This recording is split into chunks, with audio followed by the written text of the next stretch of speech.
So this is another easy point for the sub, and what's funny is that it's not because the dub version of this episode is bad, my opinion.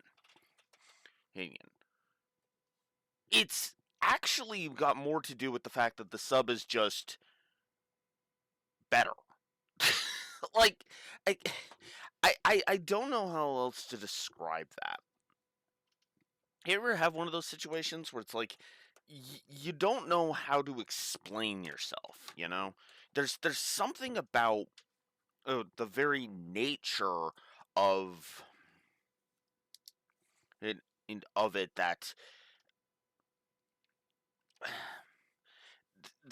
you find it hard to explain yourself, right? Though I did find a way to explain it, ain't it? And I actually jotted down a note. It actually, because I can sum this up in 5 words. Use of dialogue is better.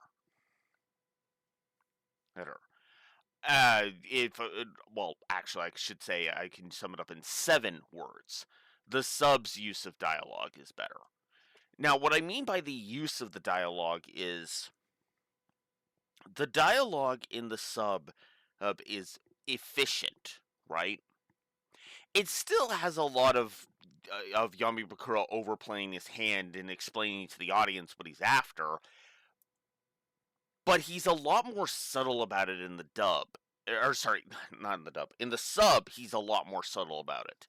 And I kind of feel like the only scene that actually works better dubbed, and even then, it's by the tiniest of margins, is that opening scene with him just talking with Yugi. And even then, I would argue it's not that it's less to do with it being better in the dub than it is just I I think the exchange Ted Lewis sells the exchange, right? I do like a lot of I do like a lot of the atmosphere in this episode, and like I said, the dialogue of the sub just sold this thing and basically made it so that this episode went from a B to an A. Man, when I said the Dawn of the Duel arc was gonna challenge the Duelist Kingdom, I didn't think it would be challenging it like this.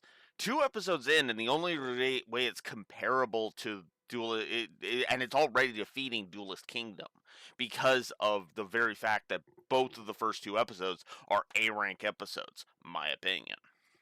Which means if we don't include the S rank and just have the S rank be an extra bonus, a bonus 2 points, then yeah, the track record is 100% so far.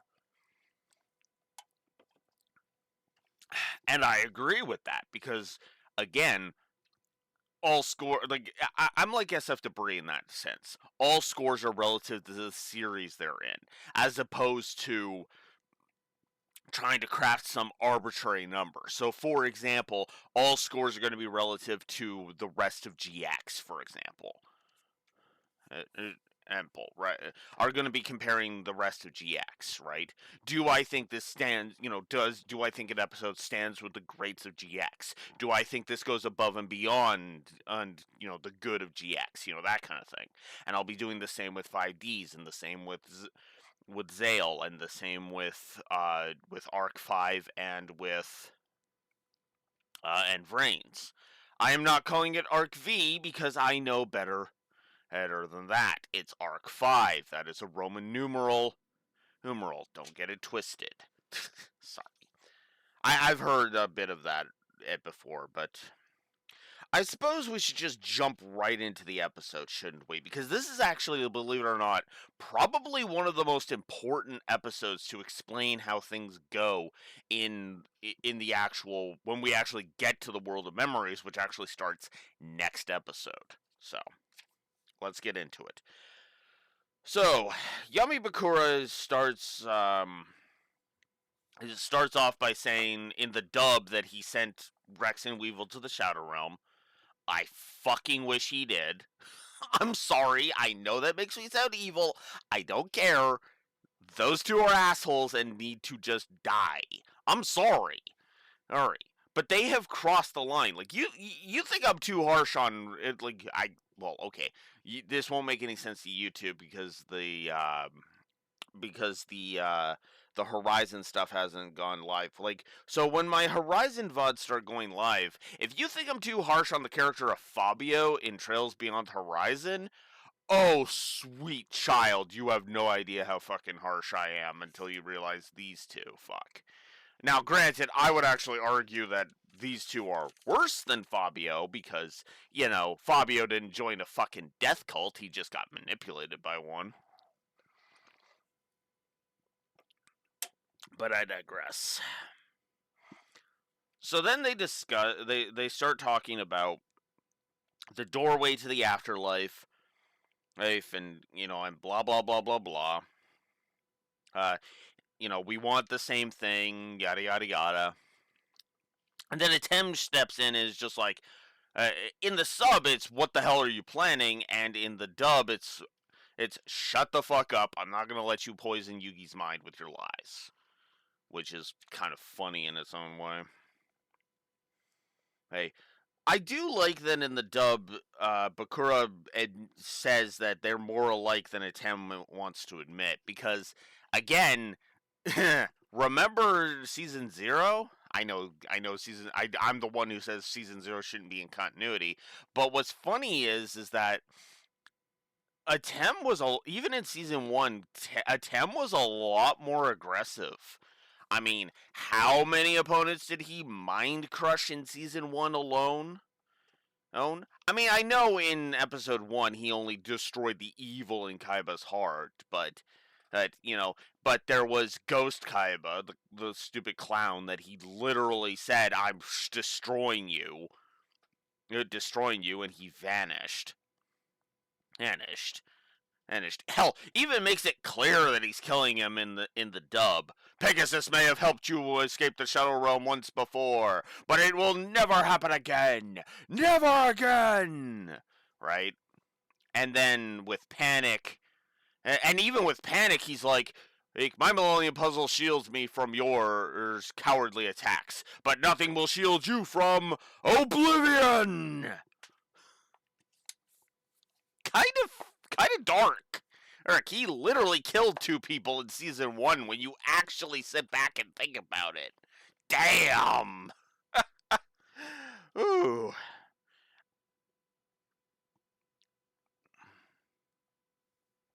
Also, for one of the few times, the music is actually kind of good in the dub, so cool. So, Bakura mentioned, goes off to set up for the Ultimate Shadow game. He's got one last thing he needs to go do, so he goes and he decides, I'm gonna go push the Mokuba button. Dangerous game there, Bakura. Now, in Bakura's defense, all he does is just KO Mokuba. He says, I sent Mokuba's soul to the Shadow Realm. No, that's the dub trying to make Bakura more evil. That's a 4Kids fuck up. So Kaiba starts spouting off about not believing in shit. In the sub, Iseto is like, save the occult jokes for Yugi. Whatever. This whole I don't believe in magic crap just needs to go away.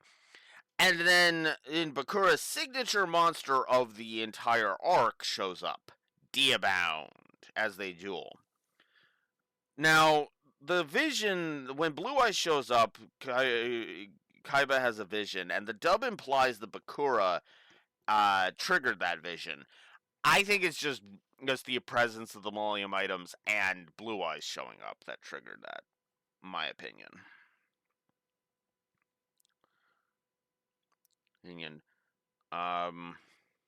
I also like that when Seto summons Blue Eyes, he's like, hey, calling Blue Eyes beautiful is funny since I know what's coming, right?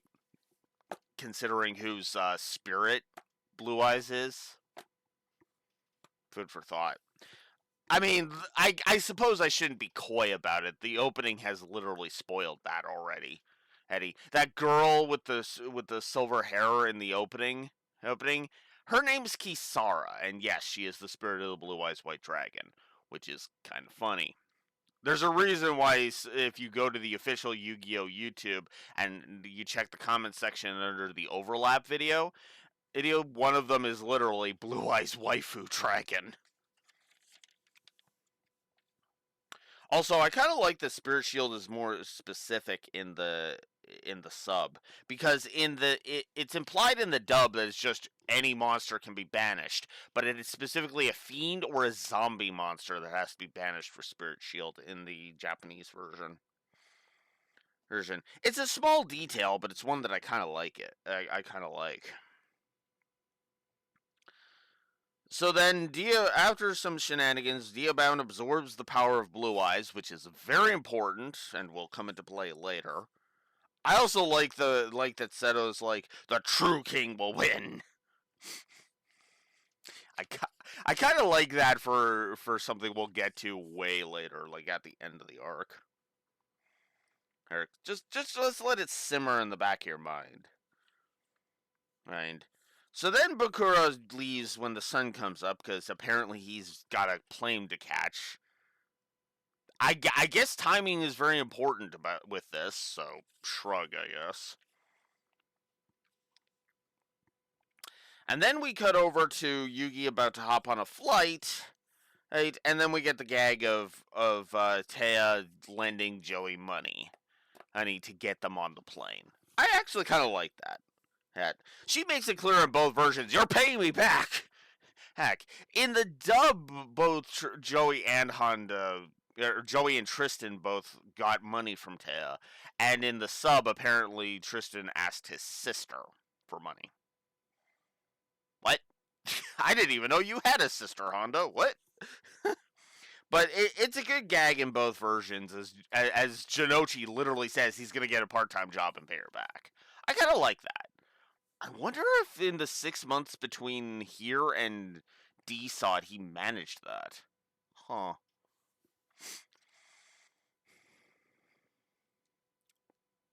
And that's it. They fly off to Egypt so that the ultimate shadow game can begin.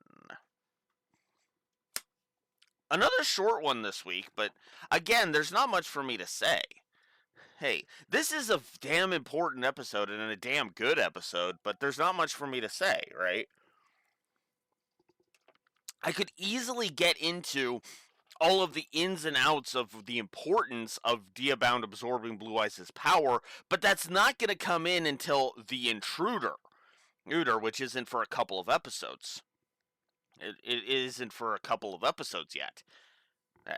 I'm pretty sure that's not going to be. That's not. I know it's not next week, but I think that's the week after we're going to be getting into that. So from your perspective, you got to wait 2 weeks for the significance of that. Actually, I think even if you're just watching one episode a week, that you actually have to get into. It would take a couple of weeks for me to mention that, because it's actually at the end of the Intruder Part 1 that actually that it shows off what happens, right, and why that's so significant. But I digress. But yeah, no, this is interesting. Oh, I guess I should also mention Bakura hands Kaiba the Millennium Eye. Has to tell him it's the Millennium Eye in the sub, and in the dub, Kaiba just knows it's the Millennium Eye. That should be the opposite way around. In my opinion, but that's beside the point. Not the first time I've said that either. Funny enough. But yeah, no. This is actually one of the. This is shocking me. Like, this is shocking me. I suppose it shouldn't, but it's like. What's funny is that I've never hated the dub episodes before. This isn't a Friends to the End situation where I hated the episode in the sub, or sorry, hated the episode in the dub, excuse me, but the sub kind of was like, oh no, this is actually really fucking good. No, and I still encourage you, if you have not watched the Anchor Duel subbed, go watch the Anchor Duel subbed. I shit you not, it is good. It is good, especially if, even if you like the Anchor Duel in the dub. Go watch it subbed. It is shockingly good in the sub. Damn, man. Like I said, I still say that that's the easiest 4 points the sub ever gained, which is funny because it's sitting at 62 points right now. With the dub only trailing behind by 2 points, yes, but I would argue that a lot of that is nostalgia. A lot of that is nostalgia, which is funny because that means more than half of the show is neither when you think about it. Because remember, we're only at 100.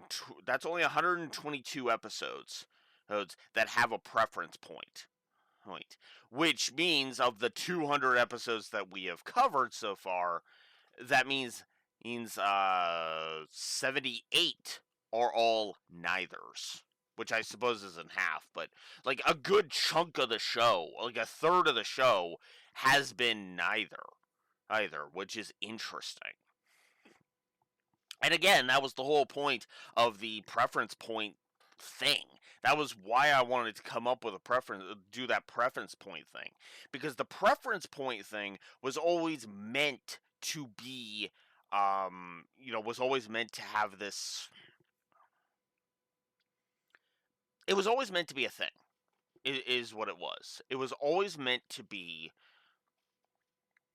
an experiment to kind of determine for myself whether or not I actually do think the sub or the sub is superior to the dub.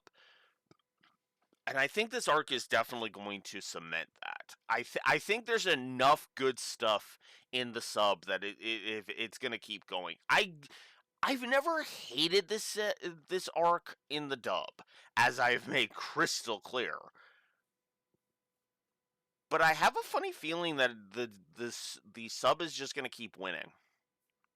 I just have that sneaking suspicion that the sub is just going to keep winning, and I kind of like that. I kind of like that. But yeah, I'm rambling at this point. Did I spend the past like 5 minutes rambling just to get this video up a little bit further? Yes, I'll admit it. Yes.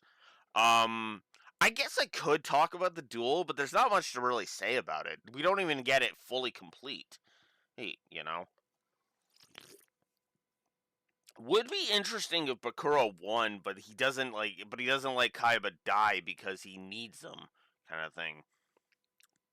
Or does he need him since he's absorbed Blue Eyes' power now? Interesting. But then we wouldn't have D-Sod, so maybe not. But yeah, I enjoyed this episode. This was a good episode. I don't have much to say. That's probably going to keep happening, right? Because I don't really have anything to bitch about. It's usually the longer episodes it's usually the longer ones of my videos. It's kind of the inverse of the thing that the lore runner kind of ran into, where because there was a reputation of the longer Lore's video is, the more quality he thought it was, and the shorter it was, the worse it was. I run into the reverse. Or really good episode tends to be something that I don't really talk about all that long. Now, obviously, there have been several exceptions to this, as we've been going through, because holy crap, some of these video lengths, man. Woo. Let me just go into the details here. Here we go. Length is present. So, let's see. So, episode 1 I spent like 50 minutes talking about. Just under 50 minutes talking about. I spent about a half an hour on the Gauntlet is Thrown. I spent less than 20 minutes on Journey to Duelist Kingdom, but that makes perfect sense.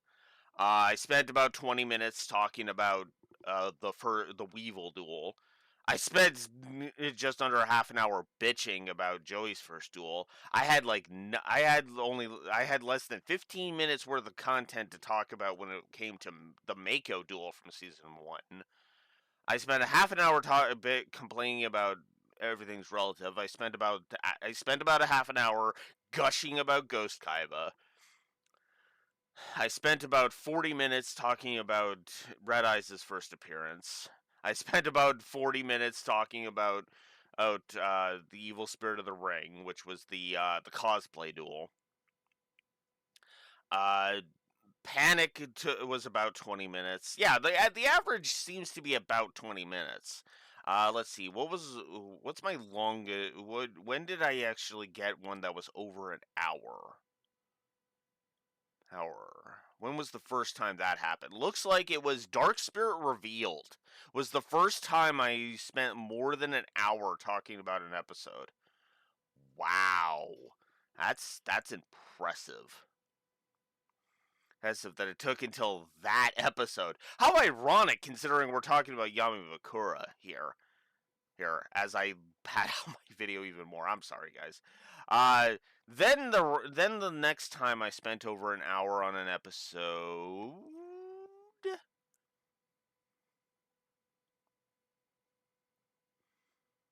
Then the next time I spent an hour over an episode was actually a few weeks later with Yamai versus Merrick. Ugh. I don't want to touch on that again. I spent nearly an hour bitching about Seto in a virtual nightmare. That's kind of funny. And then I didn't spend over an hour again until until Return to Battle City, where I spent an hour ranting about how dumb a lot of that was. And then Clash of the Coliseum, you would expect me to spend about an hour. I spend over an hour. I spent about an hour on Battle for the Bronze. Which is funny because I actually spent more time bitching about Battle of the Bronze than I did talking about the awesomeness of the final face-off, which is just hilarious to me. And then a duel with darts was the next one that took me over an hour. Hour it looks like, which makes sense because I mean that fucker is long. You would expect me to be yapping for a bit. And then, and I guess Pyramid of Light was the other one. It was the one before Duel with Darts because it's out of order because, you know, of the way I've got it listed in my folder here. Because that's what I'm looking at. But yeah, I think that's enough. I've gotten this video up to 20 minutes. I'm sorry for the rambling this week, guys, but it's like it's a good episode. What do you want from me, you know? It's a great episode, but I can't really even talk about the implications of it until later. You know, like I can't talk about the significance of absorbing Blue Eyes' power yet. I can't talk about the significance of absorbing Blue Eyes' power until the intruder. Although it's hinted at through the sub's dialogue, power to rival the gods. Keep that in mind. I can't really comment on the True King line until the very end of the arc, and I can't even comment on the connection with Blue Eyes until we get to that part of the arc. This episode might as well be entitled Foreshadowing. Because that's what it is. This is a giant ball of foreshadowing. I kind of love it for that reason. That's why it's an A-rank episode. Oh man, crazy. But I think that's it for me today. 2 videos in. Oh man. So yeah. 15, yeah, so 17 video I had 17 videos left after I finished editing the end of the KC Grand Prix. Hey, so I've recorded 2 videos now. Oh, 2 down, 15 videos to go, and then we're done with DM completely. That is a weird thought. That is a weird thought to me, you know? I'm still undecided of whether or not I'm actually going to keep using this notebook through GX. I suppose it depends on how many pages I end up using for that. I might even just transfer the notes from the movies into here as just kind of a keepsake thing. Kind of keep them all in one spot. I haven't decided yet. I mean, granted, that would be meaningless, but I mean, at least I have them all in one spot, you know. But regardless, I have been rambling for like 10 minutes now. I'm gonna chop off. We finally get to ancient. We finally get to both Egypt and ancient Egypt next time. Until then, Blue Wolf Alex of the Lore Walkers signing out. Have a good one. Oh yeah, Anzu changed the sign off at the end of the preview, so I am going to adapt. Yeah, so Blue Wolf Alex of the Lore Walkers signing out. Have a good one. Stay tuned.